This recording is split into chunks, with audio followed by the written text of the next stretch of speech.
One, two, three. Hey, guys. Welcome to the live play. We're playing 10 euro stakes on Winamax.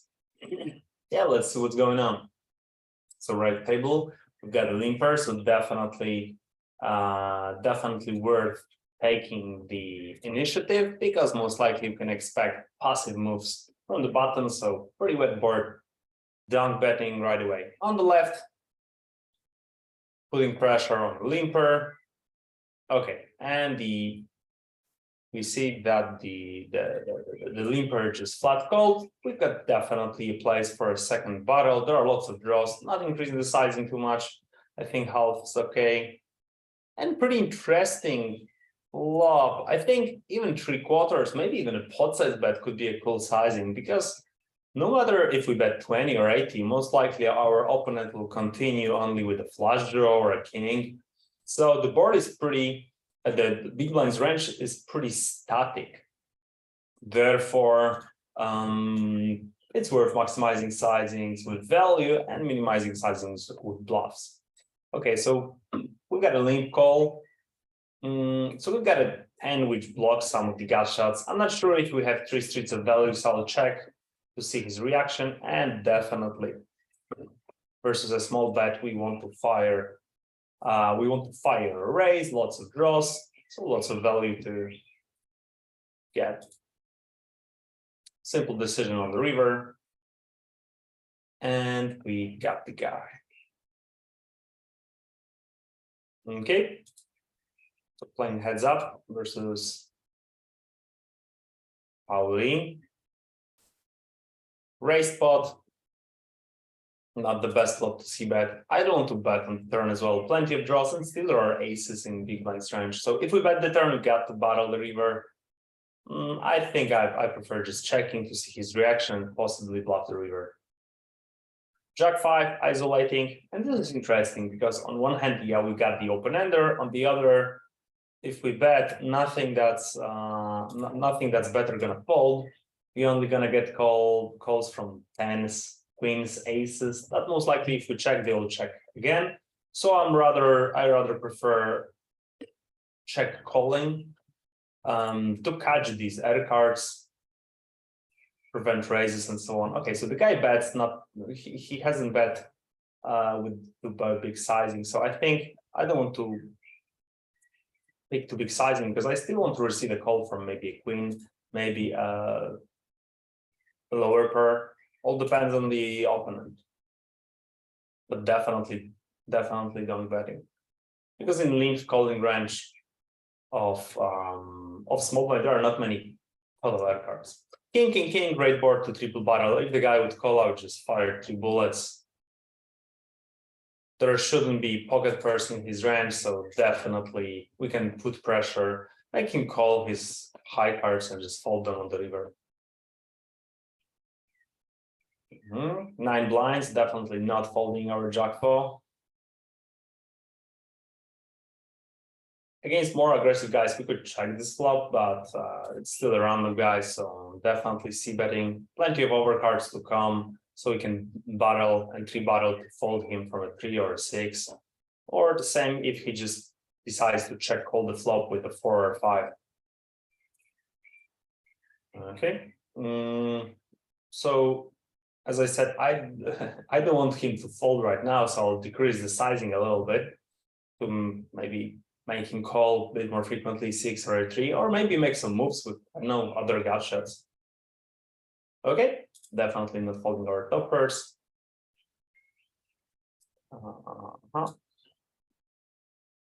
Yep, we took that down. On the left, it didn't go that well. Okay, we got Pauli again, and we have seen that Pauli got induced, right? He check raised, so it's worth to make note that check raise versus 2 barrel with gut shot. 2 barrel, it was like 40% with gut shot, right? So we can name it generally as I noted as IND, so tendency to be induced, right? He has been induced. So we know that this guy most likely is sensitive to smaller sizings. That's definitely important info for us.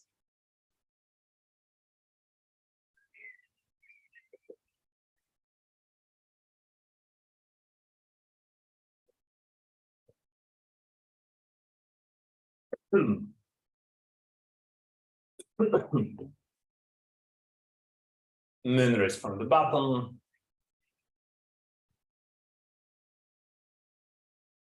Just a gem. Let's observe the game. Let's see what tendencies we could spot. GTs, he just min raced versus big C bet on that flop. That's interesting. What Mendiza has in his high sizing C bet range on that structure and what GTs has. Unfortunately, no showdown. Okay, again, limping on the button. So most likely his range is pretty wide, definitely dunking. And obviously topper with the gutshot not folding. There could be just open-enders or other sevens. Okay, check out. He checked again. He checked again. So definitely worth bluffing. I think just 60% this is the safe sizing. But if you use 75 chips as 150%, that would be fine as well. So that's weird. He checked flop, he checked turn, now he raises on the deuce. So whether a slow play or a bluff, but I think the guy who limps the button, checks twice, people usually don't pick these lines as bluffs. They rather make they slow play too much. So I'm definitely not 3-betting and going into logic that he doesn't represent anything except, I don't know, set of deuces, or I'm not sure what other super hands. Floating half pot versus check. It's less about our hand, more about the tendency of people not slow playing enough if the board is pretty wet. So okay, straight possible board, not a great board to see bet, so definitely worth moving our bluffs to the turn. And I think singular bet on the turn is fine. We could also check and bluff once on the river. Not many single pairs that would call the turn bet, in my opinion, so I'll just give it up.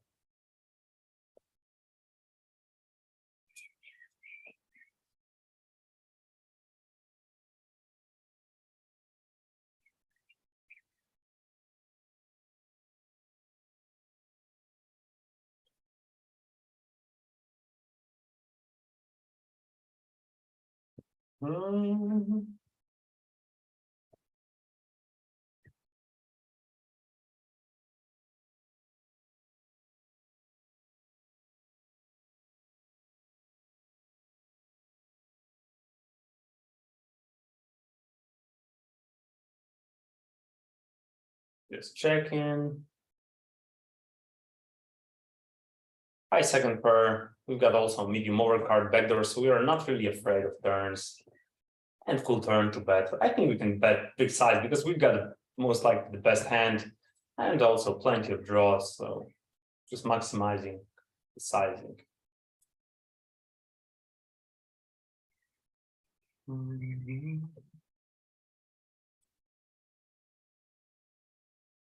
Six BB ace 4, obviously getting it in. And we're back to the business.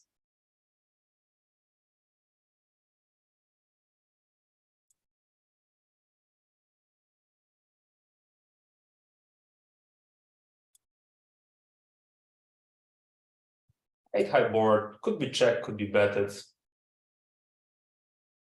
Not a big difference. That's interesting. It's a pretty small bet. I think maybe the 8 could increase the size. So there's a chance that we are already best here with our king queen high. The other are not that bad. So I think it's pretty interesting to make a check call. 6 completes almost all of the draws, so I'll just check call because I think there's a little chance. I mean, there are almost no hands that would be deuce or a 4, they would check. There are still some 5-6s, 6-7s. I'm not sure if they would bet. I doubt it, to be honest. So I think I'll just fold. Okay, small ISO, even though on 7 blinds, because this is a random guy. I'll check to give him a chance to fire. There's no need to protect because if he has some equity, he'll jump it in. Okay, quick check on the turn. So I want to lower the variance. I'll bet just 1 BB to make him maybe call with single pairs.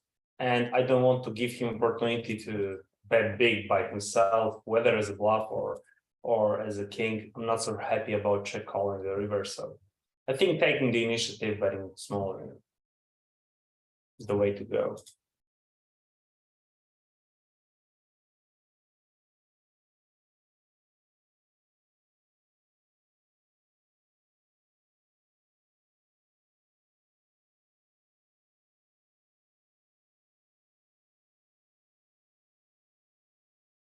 Five blinds, shoving the queen.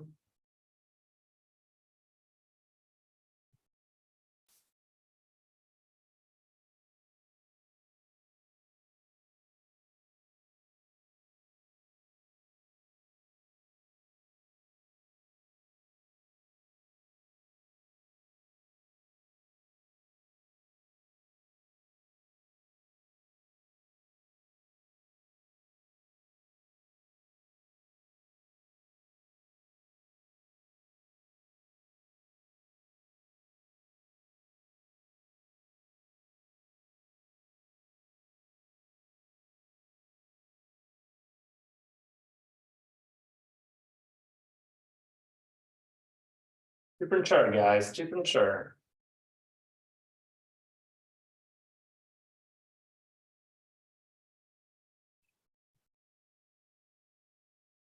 Whoop, 6 on the river. And the ace on the river. These are rivers that we really love.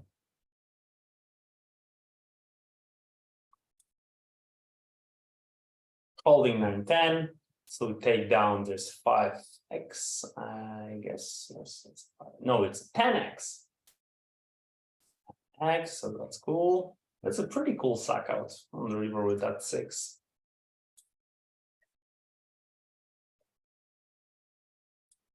Okay, I think we can fire last set.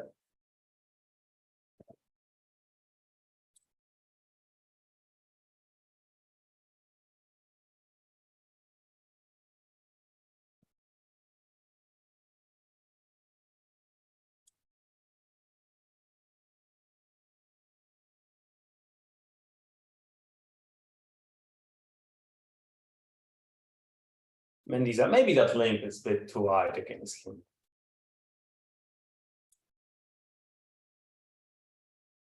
I should rather do it versus someone with this sample size here. I think he should be already pretty passive, and this guy had some raises, had some bit higher sizing, so probably should just fold.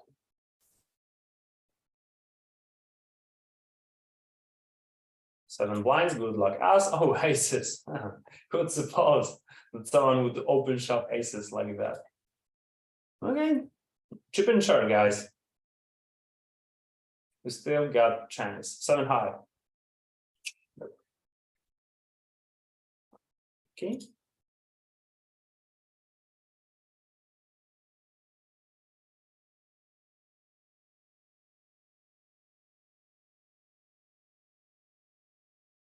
Last 2 tournaments for the day.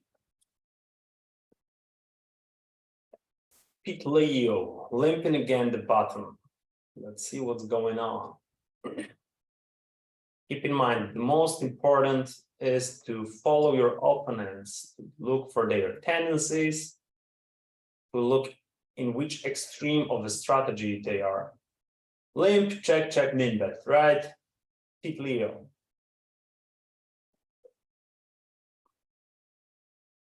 So definitely, if this Pete Leo would raise or use big sizings, I would already, after this one hand, I would be pretty, I would expect that this guy has just a strong hand. Okay, ace on the turn. I will bet in barrel. There's for sure single burst and lots of draws that would call the turn, fold the river. So I think 60%, 60% is the safe size.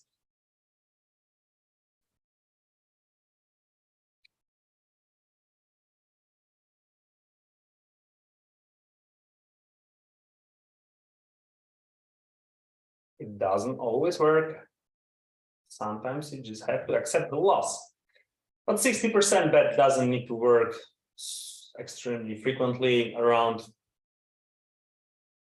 37% of the time or something like that. So that's naturally, I mean, that's normal to frequently see that that your bluffs don't go through. Okay, knocking out the short stack, and we'll play heads up. Okay, meanwhile, posted the left table, and we are left with the 2x against Petit Leo, who was passive, right? He was the guy who limped the bottom, checked the flop, checked the turn. Okay, I'll put pressure on him. Let's see. Let's see his reaction. He previously limp folded, so this might be a good idea. Min betting, I think even min bet might be good against him. So probably even min raise pre-flop. That would be a interesting exploitment. Let's see. Let's test it out. These first blinds are great for testing your opponent. Min bet, check, check. Now he min bets. We fold our queen high. Nothing spectacular. Okay. Check. He hasn't folded the hand yet. Let's check. Okay. Let's see. Maybe he'll call with a high card. We'll see. Okay. Right. So he's passing. He hasn't c-betted the flop. He hasn't delayed the turn. Let's see, his reactions feather on feathers, first fold. So I don't really want to open shove versus this guy. I think most of the time it would be best to play post flop against him. This would be low variance, and as you can see, he just folds versus min raise. We'll see how his DPIP develops, but he's skipping his c bets. That's great for us because we'll have more probing or delayed probing opportunities.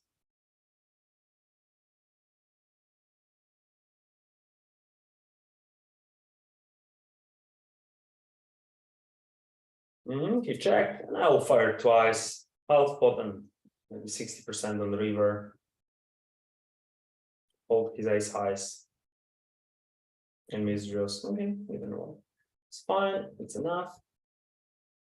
This is interesting. Maybe ace 10 would be a better shot, like ace 10 plus, because there's a chance that he could call a Broadway hands or maybe a weaker ace versus the jump. And if we min raise, he would just flat call versus min raise. So the better the hand, the more I'll just open shove it. And if it's mediocre, like queen 9, I'll just min raise that hand. Okay, if he folds so much, this board might hit him. So that's considerable to just check. But I think with our added equity, we block lots of gut shots, flash draws. We have high equity, so I'll still see better. Okay. 5.3. Yep, I'll still go for a min raise. I think limp would be fine as well. Min raise is fine as well.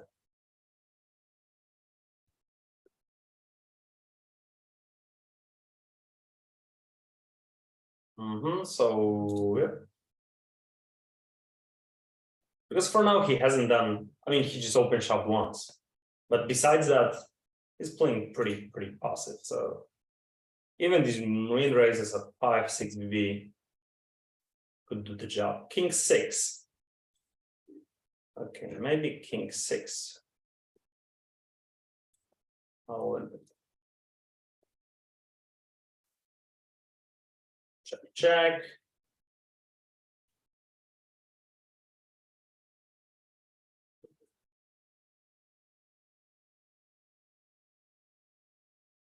Queen 6.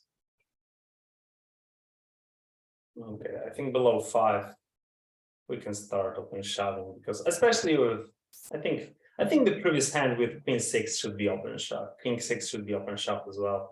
Because still there might be some connectors or whatever that the guy just decides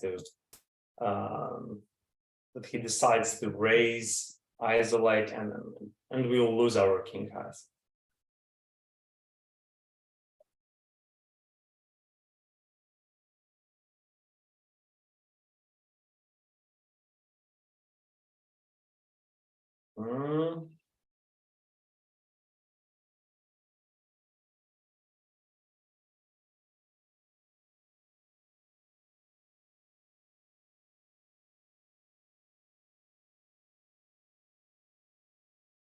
Group, lots of outs. Nope. Okay, GG guys. Thank you for staying here, being here with me on the live play, and see you on the next episodes. Kisses, bye bye.